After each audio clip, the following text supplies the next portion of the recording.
There's one thing this city's taught me. You can put a price on anything. Secrets, reputations, a life. And trust? If you have to ask, you can't afford it. But then I suppose none of that matters when you're me. After all, when did I ever pay for anything? This is going to be a pretty informal review, potentially more of a rant, and I'm not prepared for this that well. The mic is pretty bad and I don't have that much footage, but I just had to share my thoughts of Thief because it got such appalling reviews and it deserves so much better. And I'm genuinely afraid that this game won't get the sales it deserves, so please bear with me through the bad mic, the shoddy script, because it's worth it, I promise. I think that the reviewing industry has just become something that craves controversy, and they just want to jump onto games and say whatever gets them the most publicity, and just have a strong opinion on everything, even if it's not the truth. And to back this up, currently, Thief has a user rating of 8.4 on IGN, even though IGN itself gave it a 6.8. Like, come on guys, people are loving this. For some reason, reviewers just aren't. And so I'm just gonna, try to rebut the points. It's gonna be a lot of referencing to other reviews. I'm just gonna try and say what other people have said is bad about this game, say why it might not be, or say why it's not as bad as people say it is. And so yeah, the main purpose of this video is to prove that Thief is not a bad game. It's a good game. And so we're going to start it off now. So if you've seen the other reviews, you'll hear a lot of them say the following things. Firstly, the positives. Great stealth, good scenarios, and good game mechanics. Now, firstly, I'd like to add to these positives by saying this game also has incredible depth and replayability. There are 82 collectibles in this game, and none of them can be found without a great deal of exploring. And every one of these has a small blurb about it, which is at least somewhat interesting. For example, you can find these bracelets, which are said to be cursed and all belong to widows who are rumored to have murdered their husbands. This game has a ton of side missions too.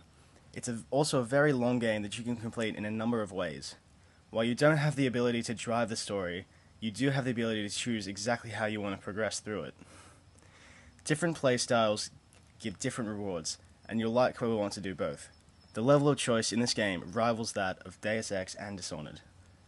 Finally, it has a challenge mode for even more replayability, and it's fun and challenging. The next point I'd like to add is that this game has great tone and atmosphere. The game uses light and darkness really well, missions are always sinister and eerie, but even more importantly, the city is alive. Even in the dead of night, the city is about as bustling as it could be when considering a lot of people should be asleep, and these people aren't silent. Throughout the whole game, guards and civilians are always having conversations that can not only be interesting, but add to the dark tone of the game, and also provide useful information such as the locations of collectibles. I personally am appalled at reviewers that neither of these things were mentioned in any that I've seen. Now onto the negatives, and I'm not going to say they're not there, but I'm going to say that they either aren't as bad as people say, or that it's not bad enough to bring it down to the really low scores that this game is getting. So the complaints about the game were tons of long loading screens, bad story, and some reviewers said that it had a hit or miss level design, which I just downright disagree with, because you always have a lot of choice in terms of the route you want to take on every map and how you want to approach it, which sounds like good level design to me. They also say it's easy to get lost. Maybe they're forgetting about the map, and the fact that even if you do get lost, chances are you'll find some loot or a collectible on your misadventure, and you'll think it was a good thing anyway. And the final complaint was inconsistent mechanics, which was mainly touted as the inability to climb things that look climbable. Now this is somewhat true, but it's really not that much of a problem once you get used to it. There are still a lot of objects you can climb and a lot of ways you can do things, and once you figure out exactly what those types of objects are that you can climb, which only took me a bit past the prologue, you'll stop trying to climb the ones you know you can't, and it's no longer a problem. Basically, you can only climb objects at waist height, and they can't have any debris or objects on top of them, so basically they have to be flat. There, now that you know that, you will almost never have a problem with platforming in this game. The only problem I still sort of have is misjudging the length of a jump and falling to my death, but this can happen in even great games, like the Assassin's Creed series. Now back to the loading screens. They're bad, I'll admit it. But I think people are forgetting that many great games have had this problem. Deus Ex had it. Skyrim had it. Yeah, I know that's a huge world too, but Thief is pretty big as well. Dishonored had it. Dragon Age had it. It happens. And yeah, like I said, it is bad, but people are blowing it way out of proportion just because it's on a next-gen console and expectations are higher. It's on current-gen too, guys. Give them a break. And then the story. I'm absolutely disgusted at comments certain reviewers have made about it, going as far to say that they wish they didn't even bother with it. I'll admit this story isn't going to win any awards, but honestly, it's pretty good. It has a great opening, with a very, very strong sense of intrigue and mystery in the first few stages, and pretty good build-up too. It also has a few complications and twists that occur during the first few missions that have you gritting your teeth. A year ago, I was at the Northcrest Mansion. Something went wrong. What happened to me? What happened to Aaron? A year ago, men who believed themselves to know best tried to control something they didn't fully understand for their own ends. The balance has shifted. We can all feel it. That's your answer.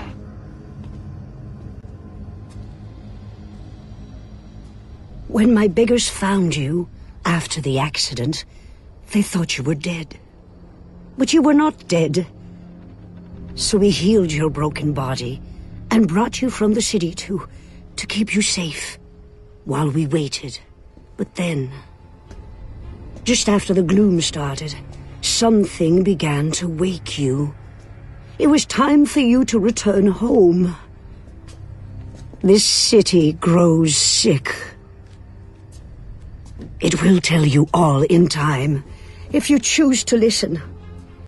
Overall, the story doesn't necessarily deliver everything you want it to, but it has its good parts, and while it fades out towards the end, never really delivering on the build-up, this is a Thief game. What did you really expect? I, for one, was pleasantly surprised by the quality of the story. Another good point about the story I'd like to make is the growth Garrett has. At the start of the game, he's not the kind of guy you can really relate to. He's a thief. But throughout the story, and the plot he gets caught up in, he grows, and while he never becomes the hero kind of character, the developments he makes are interesting. Other complaints were that other characters weren't very developed, but I don't see that as such a bad thing. In this game, there are purposely only a small number of characters, and they're purposely underdeveloped so that it can feel like the solitary adventure it is. Garrett is swept up into a whole new world. He's pierced the veil. He's lost and confused. He's alone, and that's the way it's meant to be. Speaking of Garrett now, people claim that his voice acting was bad, but I disagree with that. It is a little bland, but it's meant to be. Garrett is cold and distant, so is his voice. Even with a lack of emotion in it, and maybe a bit too grovelly, his voice is still badass, a lot like Cole in Infamous 1. And one reviewer said, "Why is he wearing a corset? Ever heard of body armor?" There are just so many complaints about this game. Everyone is just picking it apart, and I don't see why. And everyone's just focused on the negatives. Nobody's focused on the positives. So my closing remarks are that this game has great stealth. Every guard is a puzzle. Every mission, there are just so many ways you can do it.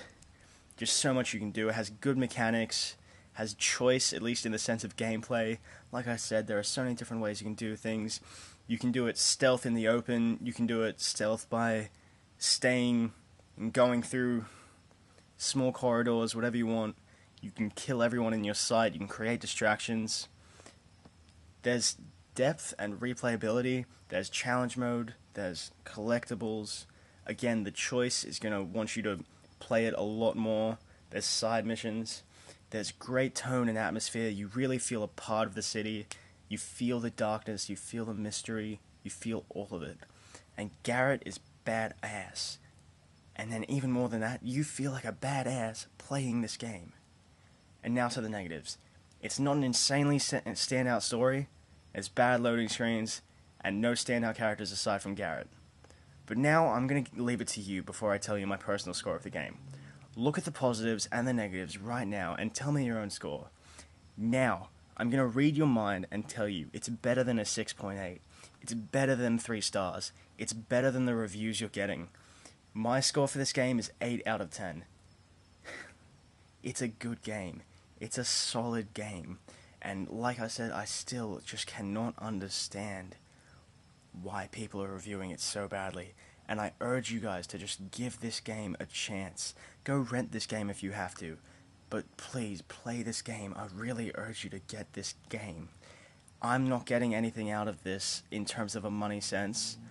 Like, I'm not working for them. If you go out and get this game, it's not going to benefit me, but I'm telling you to do it because they deserve it. I want them to get sales because it's what they deserve. And guys, please spread the word as well. Like, if you don't want to link my video, that's fine. Obviously, I prefer, but if you don't want to, don't. But please, just take what you've learned from this video and tell other people. Tell other people you should check out Thief. Go on other reviews that have been poor and say, guys, you should give this a chance. It's not as bad as people say. It really is a good game. And I hope you get it, and I hope you enjoy it. And I hope you enjoyed this video. Thanks, guys. See you next time.